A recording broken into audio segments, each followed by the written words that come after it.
Mini গল্প ঘরে স্বাগতম। আপনার ভালোবাসাই আমাদের প্রেরণা। অনেক দিন আগে এক ছোট্ট গ্রাম ছিল। সেই গ্রামে একা একা থাকতো এক অদ্ভুত বুড়ি। সবাই তাকে ডাকতো ডাইনি বুড়ি। দিনে তাকে দেখা যেত বাজারে শাক পাতা কিনতে, ঘরের সামনে বসে কাঁথা সেলাই করতে। কিন্তু গ্রামের মানুষ বলতো রাত হলেই তার ঘর থেকে অদ্ভুত আলো আর কাকের ডাক বের হয়। একদিন সবাই চায়ের দোকানে বসে আড্ডা দিচ্ছে।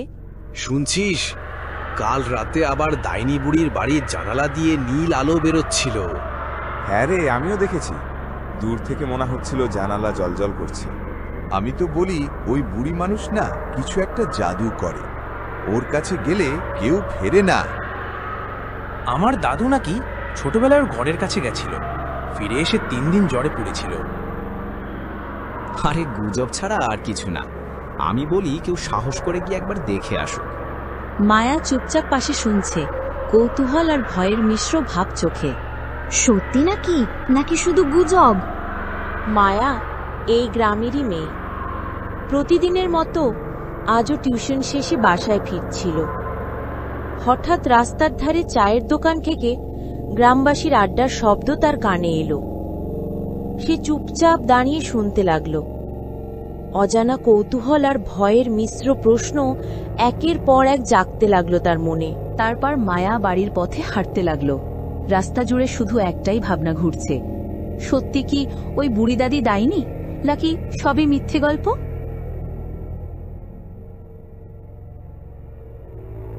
মায়ার মা নেই, শুধু বাবা আছে। মায়া মাঝে মাঝে মায়ের কথা তুললেও বাবা সবসময় এড়িয়ে যায়। বাবা, তুমি কখনো শুনেছ ওই বুড়ির বাড়ির কথা? ওসব বাজে কথা শোনো না, বেশি কৌতূহল ভালো না। আর মা কি কখনো ওই রাস্তা দিয়ে যেতেন? তোমার পড়াশোনার খাতা ঠিকমতো করেছো না? কাল পরীক্ষা আছে। মায়া ঘরে শুয়ে আছে, কিন্তু চোখে ঘুম নেই। জানালা দিয়ে চাঁদের আলো ঢুকছে। মায়ার ওই কথাগুলোই মাথায় ঘুরছে। আসলে কি ডাইনি বুড়ি আছে? যদি সত্যি হয়। পরের দিন সকাল, পরীক্ষার দিন ছিল। মায়া বই হাতে নিয়ে বাড়ি থেকে বের হলো। এই মায়া, পড়া কেমন হয়েছে? কাল সারা রাত ঘুমিয়েছ তো? না রে, সারা রাত মাথায় শুধু ওই ডাইনি বুড়ির কথাই ঘুরছে। কোন ডাইনি বুড়ি? তুই কি সত্যি কিছু দেখেছিস নাকি?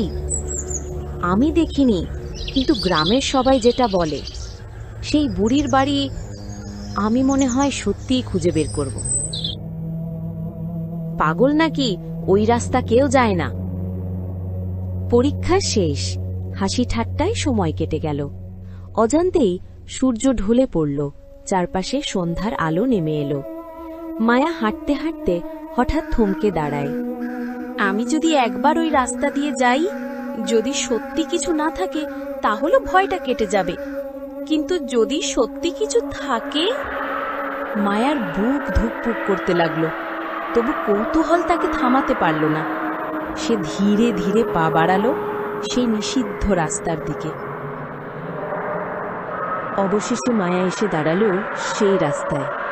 এটাই সেই রাস্তা যেটাকে সবাই ভয় পায়।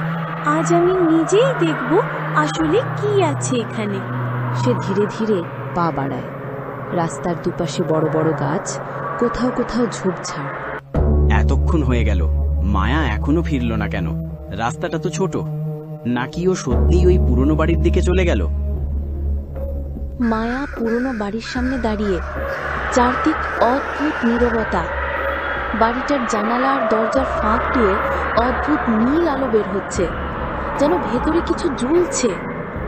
আলোয় ঘরের দেয়ালগুলো অস্বাভাবিকভাবে কাঁপছে। এটা এটা কিভাবে সম্ভব? ভেতরে কে আছে? হঠাৎ আকাশে মেঘ জমে যায়, বিদ্যুৎ চমকায়, সাথে সাথে ঝিরিঝিরি বৃষ্টি শুরু হয়। মায়ার গা শিউরে ওঠে, হাত পা কেঁপে যায়। তখনই বাড়ির ভেতর থেকে এক গা ছমছমে কণ্ঠ ভেসে আসে গভীর আর ঠান্ডা স্বরে। মায়া, ভিতরে আসো, এইদিকে এসো। ভয় আর কৌতূহলের টানে মায়া ধীরে ধীরে সামনের দিকে এগোতে লাগলো। মনে হচ্ছিল প্রতিটা পদক্ষেপের সঙ্গে তার বুক ধক ধক করে উঠছে। সে ধীরে ধীরে সেই পুরনো দরজার সামনে পৌঁছে গেল। অবশেষে মায়া ভেতরে ঢুকল, আর ঢুকেই হতভম্ব হয়ে দাঁড়িয়ে গেল। চোখ যেন বিশ্বাস করতে চাইছিল না। এটা কেমন জায়গা? ঘরের মাঝখানে সেই বুড়ি দাদি বসে আছে, তার সামনে একটি বিশাল হাড়ি, ভেতরে ঝলমল করছে সোনালি আলো, চারপাশে অদ্ভুত ছায়া। অবশেষে তুমি এলে মায়া। মায়ার বুক ধক ধক করছে, মাথার ভেতর কেবল একটাই প্রশ্ন ঘুরছে, এ কি সত্যিই ডাইনি? না হলে এত অদ্ভুত হাসি আর আমার নাম জানলো কিভাবে? যদি সত্যি ডাইনি হয় তবে আমি এখান থেকে পালাবো কিভাবে? মায়ার চারপাশ অন্ধকারে ঢেকে যাচ্ছে, আর সেই বুড়ির ভয়ানক হাসি ঘর ভরে বাজতে লাগলো। আমি কি পারবো এই রহস্যের জাল ভেদ করতে? সত্যিই কি বুড়ি দাদি এক ডাইনি, নাকি এর পেছনে লুকিয়ে আছে আরো বড় রহস্য? জানতে হলে থাকবেন আমার সঙ্গে পরের পর্বে।